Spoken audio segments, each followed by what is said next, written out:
soccer star says he was molested during chaotic childhood. 2 decades later, he entered rehab. Welcome to the Trending Edge, your ultimate destination for all things trending and cutting edge. From the latest news and viral stories to innovative technology and exciting discoveries, we've got you covered.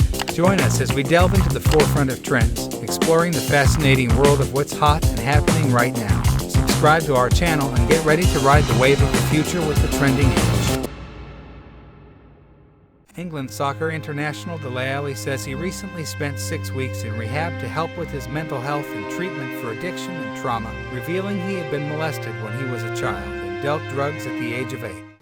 Like one morning I woke up, I had to go training. This is when he'd stopped playing me. So, at 6, I was molested by my mom's friend, who was at the house a lot, Alli told former Manchester United defender and England international Gary Neville on the Overlap podcast, which was made available on Thursday.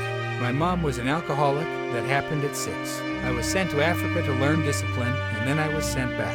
At 7, I started smoking. 8, I started dealing drugs, added Alli. An older person told me that they wouldn't stop a kid on a bike, so I rode around with my football, and then underneath I'd have the drugs. That was 8. 11, I was hung off a bridge by a guy from the next estate, a man. CNN was unable to reach Alli's mother for comment, but in a 2018 interview, she told the Daily Mail that it was painful that we've become estranged, and the hard part is I don't really know why. At the age of 12, Alli says he was adopted. If God created people, it was them. Alli told Neville of his adopted family. They were amazing, and they've helped me a lot, and that was another thing. When I started living with them, it was hard for me to really open up to them because I felt within myself it was easy to get rid of me again. Asked by Neville about his relationship with his birth mother, Alli answered that he doesn't speak to her after his parents went to the media with a story about his adopted family. After that, I just felt so betrayed and let down and hurt that I just couldn't keep the relationship with my mom, said Alli. The 27-year-old Alli most recently played for Turkish Super League side Besiktas before returning to parent club Everton in the English Premier League after his spell in Turkey was hampered by injuries. After returning to the UK, Alli decided to enter rehab. I was in a bad place mentally. I decided to go to a modern-day rehab facility for addiction, mental health, and trauma, said Alli. I felt like it was time for me.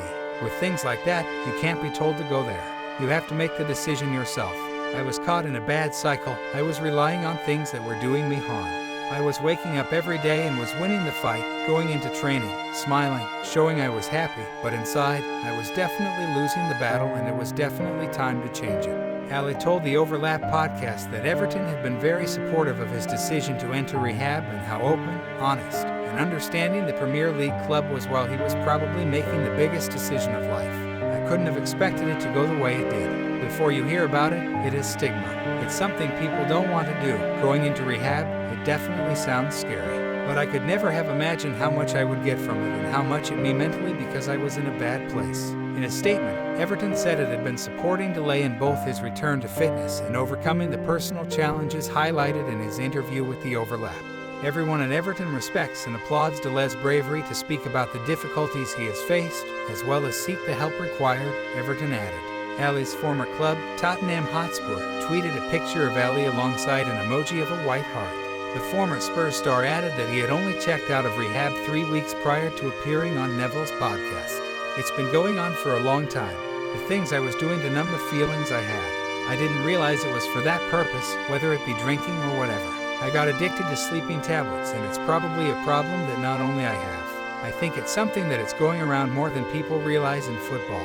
Alli told Neville that he had chosen to speak out about his problems in the hope that he can help people who may be dealing with similar issues. If I'm being honest, I probably wouldn't have wanted to talk about it this soon. I think maybe give it a little bit more time. I maybe could have done with a little bit more time in terms of when I was talking about it, but unfortunately, the way the world is now. The tabloids, they found out and they was calling my team a lot and they were telling that they knew where I was and stuff. CNN has contacted Tottenham and Besiktas asking for comment on the support they have offered Alli. The medical protocols and practices for players are managed directly by their clubs. We expect all clubs and their doctors to uphold the highest level of medical practice by providing treatment, support, and advice to their players that meets their required professional standards, said the English Football Association in a statement sent to CNN. Support services are also available for players who are affected by addiction through the PFA and the Sporting Chance mental health charity, which are both supported by the FA, added English soccer's governing body. The Premier League told CNN that it has a variety of methods to help support struggling players, past and present. These include funding an independent player helpline, offering support workshops, and providing practical steps to help vulnerable players, including counseling sessions and residential support. Thank you for joining us on this exhilarating journey through the trending edge.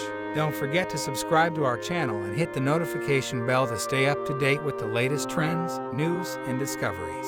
If you enjoyed this video, give it a thumbs up and share it with your friends so they can join the conversation too. Remember, the edge of trends is constantly evolving, and we'll be right here, bringing you the excitement from the forefront of what's next.